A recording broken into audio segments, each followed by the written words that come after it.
Today, let's talk about being unsatisfied. You'll see what I mean when I read to you from the prophet Haggai, chapter 1, verses 5 and 6, where we read, "Now therefore, thus says the Lord God of hosts, consider your ways. You have sown much and bring in little. You eat, but you do not have enough. You drink, but you are not filled with drink. You clothe yourselves, but no one is warm. And he who earns wages to put into a bag with holes." The book of Haggai is the first of the three minor prophets written after the exile, after some of the children of Israel returned from Babylon.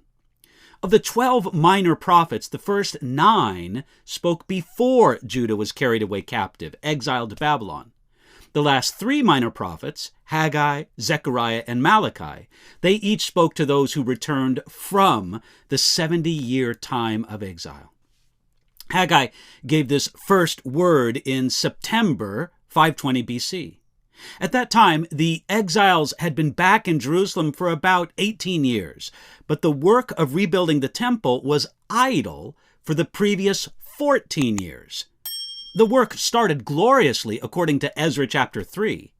Despite the glorious beginning, after 2 years the work stopped, stuck in discouragement and derailed by a lack of focus. When Haggai prophesied, the foundation of the temple was laid and the altar of sacrifice was in service, but the temple itself wasn't yet rebuilt. Haggai is mainly a book about proper priorities and how the returning people of Israel had to look past their own comfort and blessing and had to have a greater concern for the things of God. We should remember that these weren't bad people.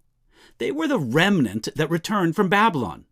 Hundreds of thousands of people went into the Babylonian captivity, and only about 50,000 returned. Those who did were the most committed to the Lord and to the restoration of Jerusalem.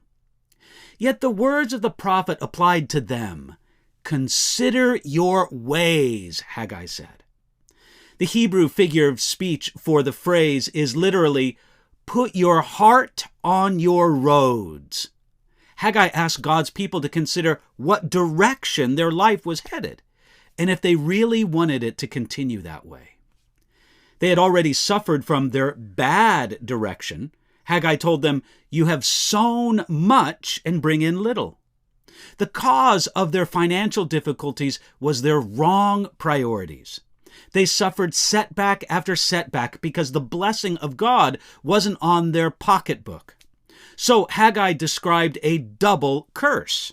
Instead of much, little was reaped, and the little that was brought home melted away without doing any good. As he says here, "You earn wages to put into a bag with holes." Despite their feverish activity, little lasting good came of it. It seemed like the faster they went, the more behind they became. Now, these judgments are a fulfillment of promises that God made hundreds of years before in the time of Moses. You can find them in Deuteronomy chapter 11. The people of Israel were being judged, and they didn't even know it.